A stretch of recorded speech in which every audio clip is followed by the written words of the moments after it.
మీకు చేతనైతే అన్నం పెట్టండి, అంతేగాని లాగేసుకోకండి. మెగాస్టార్ చిరంజీవి. సంధ్యా థియేటర్ తొక్కిసలాట ఘటన తర్వాత తెలుగు సినిమా ఇండస్ట్రీలో అనూహ్య పరిణామాలు చోటు చేసుకున్నాయి. ప్రభుత్వం ప్రీమియర్ షోలు రద్దు చేయడం, టికెట్ రేట్ల నియంత్రణతో ఇండస్ట్రీ తీవ్ర సమస్యలను ఎదుర్కొంటోంది. అయితే ఈ తరుణంలో మెగాస్టార్ చిరంజీవి చేసిన ఓ వీడియో సోషల్ మీడియాలో తెగ వైరల్ అవుతోంది. ఆ వీడియోలో చిరంజీవి స్పందిస్తూ సినిమా ఇండస్ట్రీ నలుగురికి ఉపాధి కల్పించే వేదిక అని గుర్తు చేశారు. సినిమా అంటే డబ్బుల కోసం మాత్రమే కాదు, ఎన్నో కుటుంబాలకు భరోసా అని స్పష్టం చేశారు. చిరంజీవి మాట్లాడుతూ ఇండస్ట్రీ సమస్యలను పార్లమెంటులో చర్చించడం దురదృష్టం కాదు, రాజకీయాలు సినిమాల మధ్య గీత దాటడం అనవసరమని అన్నారు. మీరు ప్రభుత్వాలు మాకు సహాయం చేస్తే బాగుంటుంది, కానీ మా కష్టాలను అణగదొక్కద్దు అంటూ ప్రభుత్వాలకు విజ్ఞప్తి చేశారు.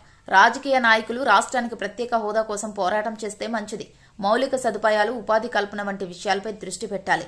సినిమాలను అడ్డుగా చూపుతూ పెద్దల సభలలో చర్చించడం సరికాదు అని అన్నారు. మీకు చేతనైతే అన్నం పెట్టండి, అంతేగాని లాగేసుకోకండి. మెగాస్టార్ చిరంజీవి. సంధ్యా థియేటర్ తొక్కిసలాట ఘటన తర్వాత తెలుగు సినిమా ఇండస్ట్రీలో అనూహ్య పరిణామాలు చోటు చేసుకున్నాయి. ప్రభుత్వం ప్రీమియర్ షోలు రద్దు చేయడం, టికెట్ రేట్ల నియంత్రణతో ఇండస్ట్రీ తీవ్ర సమస్యలను ఎదుర్కొంటోంది. అయితే ఈ తరుణంలో మెగాస్టార్ చిరంజీవి చేసిన ఓ వీడియో సోషల్ మీడియాలో తెగ వైరల్ అవుతోంది. ఆ వీడియోలో చిరంజీవి స్పందిస్తూ సినిమా ఇండస్ట్రీ నలుగురికి ఉపాధి కల్పించే వేదిక అని గుర్తు చేశారు. సినిమా అంటే డబ్బుల కోసం మాత్రమే కాదు, ఎన్నో కుటుంబాలకు భరోసా అని స్పష్టం చేశారు. చిరంజీవి మాట్లాడుతూ ఇండస్ట్రీ సమస్యలను పార్లమెంటులో చర్చించడం దురదృష్టం కాదు, రాజకీయాలు సినిమాల మధ్య గీత దాటడం అనవసరమని అన్నారు.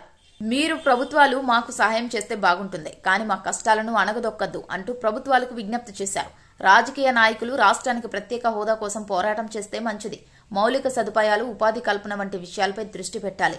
సినిమాలను అడ్డుగా చూపుతూ పెద్దల సభలలో చర్చించడం సరికాదు అని అన్నారు.